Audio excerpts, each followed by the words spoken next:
अस्सलाम वालेकुम नाज़रीन। प्रोग्राम वहम विसविसा ऐं हक़ीक़तुनि सां गॾु मां आहियां नौमीता गुल।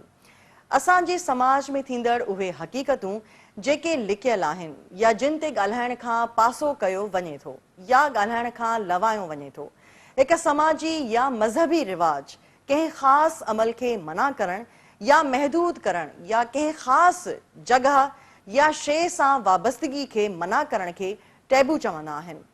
असांजी कोशिश हूंदी त तव्हां सां हिन प्रोग्राम वसीले अव्हां खे उहे हक़ीक़तूं ॿुधाई वञनि जंहिं जे बारे में असांजे समाज में वहम मन घड़त कहाणियूं या कयास आरायूं मौजूद आहिनि ऐं असां हिन समाज जो हिस्सो हूंदे बि कॾहिं कंहिंजे चए में अची वेंदा आहियूं त कॾहिं पंहिंजनि जे चए में अची करे उन वहम खे सच मञींदा आहियूं ऐं पंहिंजनि हथ ठोकियुनि ठाहियल ॻाल्हियुनि ते यकीन करे वहंदा आहियूं ऐं ईअं करण खां पोइ पंहिंजा घर ख़राब कंदा आहियूं, झेड़ा कंदा आहियूं ऐं पोइ जॾहिं सभु कुझु हथनि मां निकिरी वेंदो आहे त पोइ सिर्फ़ ऐं सिर्फ़ हथ मलींदे रहिजी वेंदा आहियूं।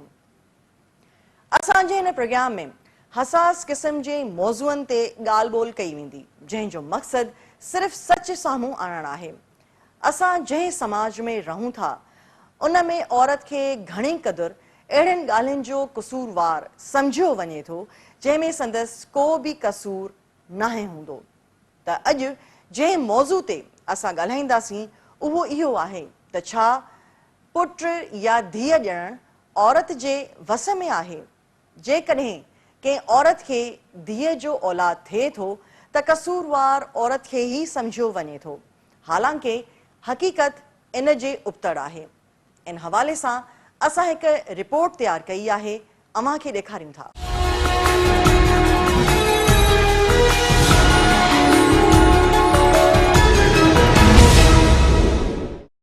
जी नाज़रीन, रिपोर्ट अव्हां ॾिठी। हिन वक़्तु प्रोग्राम में वक़्तु थियो आहे हिकु शॉर्ट कमर्शियल ब्रेक जो ऐं ब्रेक खां पोइ ॿीहर हाज़िर थींदासीं प्रोग्राम वहम विसविसा ऐं हक़ीक़तुनि में। असां सां गॾु रहिजो।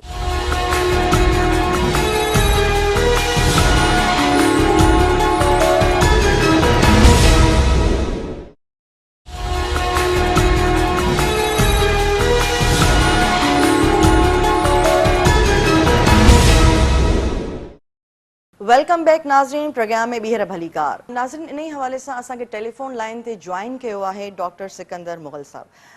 अस्सलाम वालेकुम डॉक्टर साहब। जी वालेकुम सलाम। डॉक्टर साहब, असांजे समाज में अहिड़नि मौज़ूअनि ते ॻाल्हाइण खे तमामु हसास तरीन सम्झियो वञे थो, पर जेकॾहिं ॿिए तरफ़ ॾिठो वञे त अहिड़नि मौज़ूअनि ते न ॻाल्हायो त पोइ ख़बर नथी पवे त हक़ीक़त आहे छा। तव्हां छा चवंदा इन बारे में त धीअ या पुट खे जनमु ॾियणु औरत जे वस में नाहे, पर हमेशा औरत खे ई ब्लेम कयो वेंदो आहे। साइंस छा थी चवे ऐं तहक़ीक़ छा साबित कयो आहे इन हवाले सां? साइंस मुताबिक़ जॾहिं मां ऐं पीउ गॾजनि था त उन्हनि जा जेके औलाद पैदा करण लाइ उन्हनि जा जेके सेल आहिनि, सेक्स सेल्स जिन खे चयो वञे थो, उहे आहिनि एक्स ऐं वाई सेल्स। जी सम्झो था? जी। त मर्द जो जेको सेक्स सेल हूंदो आहे उन में सिर्फ़ु वाई क्रोमोसोम हूंदो आहे। वाई क्रोमोसोम जेको आहे उहो नर पैदा कंदो आहे, जॾहिं त एक्स क्रोमोसोम मादी पैदा कंदो आहे, छोकिरी पैदा कंदो आहे। हाणे औरत जा जेके सेक्स सेल आहिनि उन में एक्स एक्स हूंदा आहिनि क्रोमोसोम, ऐं जॾहिं त मर्द जा जेके सेल आहिनि सेक्स सेल उन में एक्स वाई हूंदा आहिनि। हाणे जेकॾहिं मर्द जो एक्स वारो औरत जे आने जे एक्स सां मिलंदो त छोकिरी पैदा थींदी, ऐं जेकॾहिं मर्द जो वाई वारो जेको नर जो आहे स्पर्म सेल आहे उहो जेकॾहिं मिलंदो औरत जे आने सां एक्स सां त एक्स वाई वारो माना छोकिरो पैदा थींदो। त इन मां साबित थिए थो त औरत ते जेको आहे सो ॿार जी सेक्स कहिड़ी थींदी इन जो दारोमदार औरत ते न आहे, मर्द ते आहे। मर्द जो जेकॾहिं वाई क्रोमोसोम औरत जे आने सां मिलंदो त छोकिरो पैदा थींदो, जेकॾहिं मर्द जो एक्स वारो सेक्स सेल औरत जे आने सां मिलंदो त छोकिरी पैदा थींदी। त लिहाज़ा माण्हुनि खे त इहा ॼाण आहे ई कोन, पर साइंसी तौरु इहो साबित थियल आहे त ॿार जी जेका जिन्स आहे उनजो तयन मर्द जे सेक्स सेल सां थींदो, औरत जो इन में को बि ॿार जे सेक्स में को बि रोल कोन्हे। ठीकु पर माण्हुनि वटि रवायती जेका आहे सोच उहा इहा आहे त हू हिनखे औरत खे ज़िम्मेदार ठहिराइनि था त उहो पुटु पैदा नथी करे ऐं छोकिरी पैदा करे थी। पर हक़ीक़त में ॾिठो वञे त औरत ते हिन जो दारोमदार न आहे, इहो मर्द ते दारोमदार आहे। त हुनजो कहिड़ो सेक्स सेल औरत जे सेक्स सेल सां मिले थो। जी जेकॾहिं वाइ वारो मिलंदो त पुटु पैदा थींदो जी। ऐं जेकॾहिं एक्स वारो मिलंदो त छोकिरी पैदा थींदी। त इन ई हवाले सां छो त इहो हसास मौज़ू आहे, आम तौर ते इन ते ॻाल्हि ॿोल न कई वेंदी आहे, असां मुआशिरे खे कीअं अवेयर करे सघूं था, कीअं ॼाण ॾेई सघूं था, छा करणु घुरिजे असांखे? इहो जेको आहे न एजुकेशन तालीम जो हिसो बणणु खपे ऐं माण्हुनि में अवेयरनेस ॾियणु खपे, जागृता ॾियणु खपे माण्हुनि में जेका आहे। डॉक्टरनि खे ऐं सोशल वर्कर्स खे इन में रोल अदा करणु खपे त इहो जेका रवायती ग़लति सोच आहे माण्हुनि में फैलियल उहा हटाइनि ऐं माण्हुनि खे सही साइंसी ॼाण ॾियनि। त इहो हिकु त एजुकेशन ऐं असांजा जेके दर्सी किताब आहिनि उन्हनि में इहा ॼाण हुजणु खपे। ॿियो अहिड़े क़िस्म जूं आगाही प्रोग्राम थियनि सोशल मीडिया ते या सोशल वर्कर्स ऐं डॉक्टर्स हुन में रोल अदा कनि त माण्हुनि में इहा आगाही अचे, तंहिंजे करे इहो ख़तमु थींदो, बाक़ी ईअं त ख़तमु कोन थींदो। डॉक्टर साहब हिकिड़ो ॿियो सुवाल ज़हन में पियो अचे त जेकी टीं जिन्स पैदा थी थिए उहा कीअं थी थिए ऐं उन में कंहिंजो कसूर आहे या कुदरत तरफ़ां ई इहो थिए थो? उहो बि जेको आहे न जो जेका इहे क्रोमोसोम जेके मिलनि था नर जुज़ा ऐं औरतुनि जा जुज़ा जेके मिलनि था उन्हनि में कुझु डिफेक्ट्स थियनि था, नुक़्स थियनि था, पैदाइशी नुक़्स थियनि था। किथे उहे एक्स जो तइदादु वधी थो वञे, किथे वाइ जो तइदादु वधी थो वञे, त इन जे करे ॿार जी सेक्स जेका आहे न उहा गड़बड़ थी वञे थी। पर हाणे साइंस साबित कयो आहे त अहिड़ा मेजॉरिटी जेके अहिड़ा टीं जिन्स वारा ॿार आहिनि उन्हनि खे दुरुस्त करे सघिजे थो सर्जरी करे। ठीकु ठीकु। पर असां वटि ईअं आहे त उहो ॿार जीअं पैदा थींदो आहे उनजी सेक्स जा जेके उज़वा हूंदा आहिनि उहे सही न हूंदा आहिनि त उहे ॿार जेके आहिनि उहे खतरा खणी वेंदा आहिनि। इहो हुकूमत खे इन सिलसिले में कानून ठाहिणु खपे त उन्हनि ॿारनि जी जो मुआइनो थियणु खपे, इलाजु थियणु खपे। मेजॉरिटी वारा ॿार जेके आहिनि मेजॉरिटी में उन्हनि खे सर्जिकली करेक्ट करे सघे थो, या उन्हनि खे मेल बणाए सघे थो या उन्हनि खे फीमेल बणाए सघे थो। त पाकिस्तान में इहे सहूलतूं आहिनि मौजूदु हॉस्पिटल्स वग़ैरह में या न आहिनि? बिल्कुलु, हा बिल्कुलु आहिनि। पीडियाटिक सर्जरी जेके आहिनि पीडियाटिक सर्जिकल यूनिट्स जिन बि अस्पतालनि में आहिनि उते अहिड़े क़िस्म जी सर्जरियूं जेका थियनि थी पयूं। माण्हुनि खे बसि अवेयरनेस जो मसइलो आहे, अवेयरनेस कोन्हे। डॉक्टर साहब थोरो इन ॻाल्हि ते वधीक ॻाल्हि कंदासीं त जीअं कंहिं औरत खे ख़बर पवे थी त खेसि पेट में पलजंदड़ जेकी औलाद आहे उहा धीअ जी आहे त हुनखे अबॉर्शन कराए थी, त अबॉर्शन जे हवाले सां कहिड़ा अंग अखर तव्हांजे साम्हूं आया आहिनि या तव्हां छा था सम्झो त पाकिस्तान या सिंध में हिन वक़्त ताईं केतिरा इहे केस थी चुका हूंदा? पाकिस्तान में अहिड़ा अंग अखर मां सम्झां थो साइंटिफिकली न आहिनि जेके आहिनि गॾु कयल, पर इंडिया में त काफ़ी मसइलो आहे इहो। त इंडिया में जॾहिं बि अल्ट्रासाउंड कराइनि थियूं औरतूं ऐं उन्हनि जे ख़बर पए थी त धीउ आहे त इंडिया में अबॉर्शन जो जेको आहे न रेट धीअ जे हवाले सां उहो काफ़ी घणो आहे। पाकिस्तान में अहिड़ी सूरत हाल कोन्हे। ठीकु, वॾी महिरबानी। छा मैसेज ॾियणु चाहींदो तव्हां इन हवाले सां त औरतुनि ते तशदुद न कयो वञे, जेकॾहिं घर वारनि खे ख़बर पवे थी त भई पेट में पलजंदड़ जेको ॿारु आहे उहो धीअ जो आहे, को मैसेज मुआशिरे खे ॾियणु चाहींदो? मैसेज इहो ई आहे त औरत जो को बि कसूर कोन्हे, ॿार जे जेका जिन्स आहे उनजे तयन में औरत जो को बि रोल कोन्हे, इहो मर्द जो हिकिड़ो रोल आहे। लिहाज़ा औरत ते अहिड़े क़िस्म जो तशदुद करणु इंतिहाई ग़लति आहे ऐं कानूनी तौर ॾुरो आहे। ठीकु, वॾी महिरबानी डॉक्टर सिकंदर मुग़ल साहब, तव्हां असांखे टाइम ॾिनो। जी नाज़रीन, डॉक्टर सिकंदर मुग़ल तमामु खोले करे ॿुधायो त इन में औरत जो को बि कसूर न हूंदो आहे जेकॾहिं उहा धीअ खे जनमु ॾिए थी। हिन वक़्तु असां सां टेलीफोन लाइन ते मौजूदु आहिनि समाजी अॻवान प्रह सुमरो साहिबा। अस्सलाम वालेकुम प्रह साहिबा। वालेकुम सलाम। कीअं आहियो तव्हां, ठीकु आहियो? मां बिल्कुलु ठीकु, तव्हां ठीकु आहियो? जी प्रह साहिबा, असांजे अॼु जो जेको प्रोग्राम जो मौज़ू आहे उहो इहो आहे त औरत ते वधीक जेको आहे तशदुद थो कयो वञे इन हवाले सां, या डोमेस्टिक वायलेंस जेको आहे औरत ते इन हवाले सां कयो थो वञे त उन जेकॾहिं उहा धीअ उन जे पेट में जेको ॿारु आहे, औलाद आहे, उहो पलजंदड़ धीअ आहे, छा था सम्झो छो औरत खे इन टाइप जो निशानो तशदुद निशानो बणायो थो वञे? सभ खां पहिरीं वॾी महिरबानी तव्हां शामिल कयो हिन टॉपिक ते मूंखे। ऐं ॿी ॻाल्हि त इंतिहाई अहम नुक़्तो आहे असांजे समाज में ही वधंदड़ जेको वायलेंस आहे। बुनियादी ॻाल्हि त असांजे मुआशरे हिन महिल ताईं न इहो बर्दाश्त ई न कयो आहे त औरत पंहिंजा हक़ वठे। बिल्कुलु। तंहिंजे करे हिन क़िस्म जूं जेके अमल आहिनि, तरीक़ा आहिनि, उनखे औरतुनि खे पोइते करण जो या उनखे घर जी चौदीवारी ताईं क़ैद रखण जा ई हिकिड़ा तरीक़ेकार आहिनि, जंहिंखे डोमेस्टिक वायलेंस बि चइबो आहे। जेकॾहिं पेट में ख़बर पवे थी त न्याणीअ जी औलाद आहे त हुनखे अबॉर्शन ताईं पहुचायो थो वञे, बिल्कुलु, या माउ खे एतिरो तशदुद जो शिकार बणायो थो वञे या एतिरो मजबूर कयो थो वञे त उहो पंहिंजे पेट में जेको धीअ जी औलाद आहे हुनखे मारे छॾे, जी, या पैदा थियण जे फौरन बाद उन धीअ खां उनजा हक़ खसिया वेंदा आहिनि। ऐं असां वटि बुनियादी जेका ॻाल्हि आहे उहा इहा आहे त असां चवंदा आहियूं मुआशरे में औरत जॾहिं पैदा थिए थी तॾहिं हुनजा हक़ खसिया वञनि था, बल्कि ईअं नाहे। असल में जॾहिं औरत पेट में माउ जे पैदा थिए थी, अञा पवे थी, उन वक़्त खां वठी हुन छोकिरीअ जा हक़ खसिया था वञनि। हुन खां जीअण जो हक़ खसियो थो वञे, हुन खां पेट में पलजण जो हक़ खसियो थो वञे। मुआशरे में अचण खां त पोइ बाद में उन जा जेके बि तरीक़ेकार आहिनि या जेको वायलेंस फैलायो थो वञे उन्हनि खां असां सभु वाक़िफ़ आहियूं। त इन क़िस्म जो जेको जिन्सी ऐं जेको ज़हनी दबाव आहे उहो वधंदड़ रेशो असांखे नज़र अचे थो, जेको इंतिहाई ख़राबु आहे।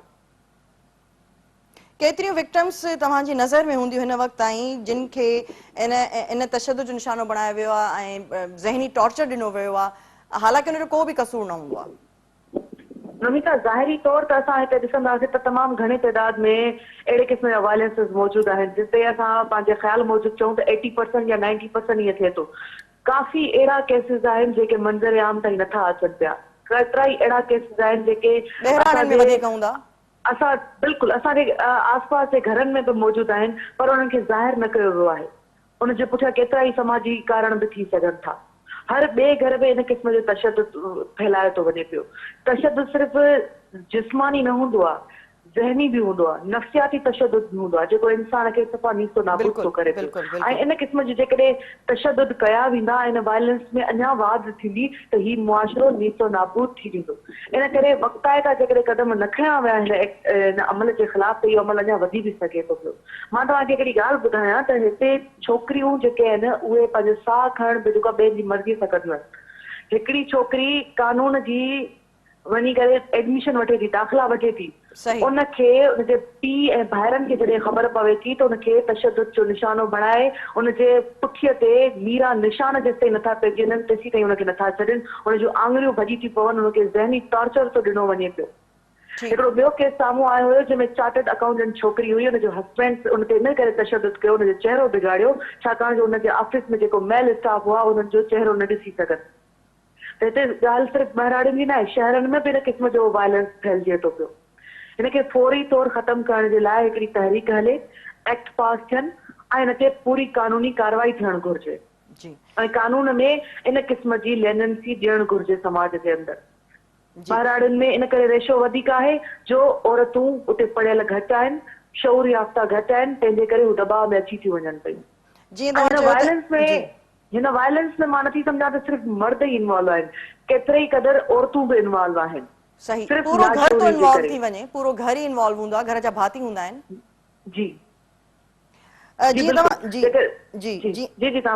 जीअं तव्हां चयो त तहरीक हलाइणु खपे ऐं शऊर बेदार करणु खपे, त कीअं, छो त अहिड़नि इशूज़ ते ॻाल्हाइणु जेको आहे तमामु मायूब सम्झो वेंदो आहे, असां कीअं अवेयर करे सघूं था मुआशरे खे त अहिड़नि इशूज़ ते बि ॻाल्हायूं ऐं अहिड़नि औरतुनि खे तहफ़ुज़ बि ॾियूं? कीअं कीअं इहो असां करे सघूं था? बिल्कुलु ज़बरदस्त ॻाल्हि आहे। एक्चुअली असां वटि शऊर जेसीं ताईं न ईंदो तेसीं ताईं ही मसइला ख़तम न थींदा। असीं चऊं था त फलाणी औरत पढ़ियल लिखियल हुन सां बि तशदुद थियो, हेतिरो रेशो असां वटि जेको आहे पढ़ियल लिखियल माण्हुनि जा पोइ थियनि था, वायलेंस थियनि था। असल में ॻाल्हि इहा आहे त असांखे कानूनी हवाले सां ख़बर ई न आहे, ॼाण ई नथी ॾिनी वञे। कानूनी मामलनि खां असांखे आगाही नथो कयो वञे पियो, जंहिंजे करे बि माण्हू मायूसीअ जो शिकार थियनि था या उन ते पंहिंजो जेको तशदुद थिए थो उनखे पंहिंजी क़िस्मत, पंहिंजो लिखियो या पंहिंजो नसीब सम्झी करे उनखे क़बूल कनि था। जेसीं ताईं जेको माण्हू तशदुद जो शिकार थिए थो उहो पाण उथी आवाज़ नथो उथारे, पाण उन्हनि जे अगेंस्ट नथो उथी बीहे पियो, पाण ख़िलाफ़ वर्ज़ी नथो करे या कानूनी कार्रवाई नथो करे, तेसीं ताईं ही सभु शयूं ख़तमु थियणियूं न आहिनि।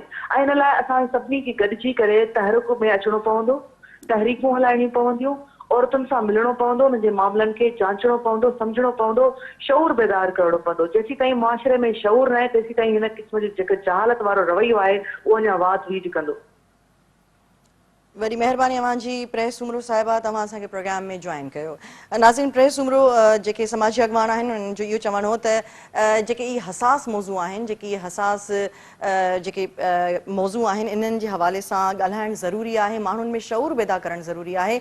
इन हवाले सां मुख़्तलिफ़ तहरीकूं बि हलणु खपनि जीअं माण्हुनि में वधि खां वधि जेको आहे उहो आगाही अची सघे। जी नाज़रीन, हिन वक़्तु बैरिस्टर ज़मीर घुमरो साहब असां सां गॾु टेलीफोन लाइन ते मौजूदु आहिनि, कानूनी माहिर आहिनि। उन्हनि जी बि राय असां इन प्रोग्राम में शामिल कंदासीं। ज़मीर घुमरो साहब, अस्सलाम वालेकुम। वालेकुम सलाम। ज़मीर साहब, छा पाकिस्तान जे आइन में को अहिड़ो कानून मौजूदु आहे जेको पेट में पलजंदड़ ॿार खे एबॉर्ट थियण खां बचाए, ऐं जेकॾहिं अहिड़ो को कानून मौजूदु आहे त अहिड़े क़त्ल जी कानून में कहिड़ी सज़ा आहे? ॾिसो, आइन में कानून न हूंदो आहे। पाकिस्तान पिनल कोड में सेक्शन आहे 338A, जंहिं तहत जेको आहे सो कंहिं बि एबॉर्शन जी सज़ा जेको आहे 3 साल आहे। ऐं उन में जेकॾहिं को एबॉर्शन में मदद करे थो त ज़ाहिर आहे उहा सज़ा उनखे बि ईंदी। जेकॾहिं डॉक्टर को मदद करे थो, जेकॾहिं को कंपाउंडर करे थो या सादाई करे थी, जेके बि उन अमल में शरीक हूंदा उनखे सज़ा अची सघे थी। ऐं उनजी पाकिस्तान जे पिनल कोड में जेको आहे सज़ा मुक़ररु आहे 3 साल आहे। अच्छा, रिपोर्ट जेकी आहे उहा कंहिंजी तरफ़ां लिखाई वञे या उन औरत तरफ़ां ई लिखाई वञे, इहो ज़रूरी आहे या उन जेको फ्रेंड या घर जो को भाती बि लिखाए सघे थो? न, रिपोर्ट को बि लिखाए सघे थो, आम माण्हू पब्लिक जो बि लिखाए सघे थो, जंहिंखे बि इंफॉर्मेशन मिलंदी आहे। ॾिसो, FIR जो बि इहो ई कानून आहे त को बि माण्हू जेको आहे फर्स्ट इंफॉर्मेशन रिपोर्ट हूंदी आहे। ऐं कंहिं बि माण्हू खे जेकॾहिं ख़बर पए थी त को अफेंस थियो आहे त उहो जेको आहे सो न सिर्फ़ु उन्हनि जो को माइट हुजे या आम माण्हू हुजे या पब्लिक जो माण्हू हुजे या को कंसर्न माण्हू हुजे, उहो सभु जेको आहे FIR दाख़िल कराए सघनि था ऐं पुलिस खे इतलाह ॾेई सघनि था त उनखे पोइ जेको आहे सो FIR दाख़िल थींदी। अच्छा ज़मीर साहब, तव्हांजे जंहिं फील्ड में तव्हां आहियो, कानूनी माहिर आहियो, तव्हांजे साम्हूं कहिड़ा छा एतिरा केस रिपोर्ट थिया आहिनि अॼु ताईं पाकिस्तान में एबॉर्शन जे हवाले सां? न, एबॉर्शन जे हवाले सां मुंहिंजे ख्याल में केसिस तमामु घटि रिपोर्ट थींदा, छो त उहो ॾाढो फैमिली जेको आहे उनखे हिकिड़ो दिलकाईंदियूं आहिनि। ऐं ॿियो डॉक्टर्स जेको आहे सो या जेके नर्सिस आहिनि, डॉक्टर्स आहिनि या कंपाउंडर्स आहिनि या दायूं आहिनि, जिन वटि जेको आहे सो ख़ासि तौर ते ॿहिराड़ी जा माण्हू या पंहिंजे शहरनि जा माण्हू पंहिंजो वेंदा आहिनि। अक्सर रेशो जेको आहे उहो ॻोठनि में वधीक आहे?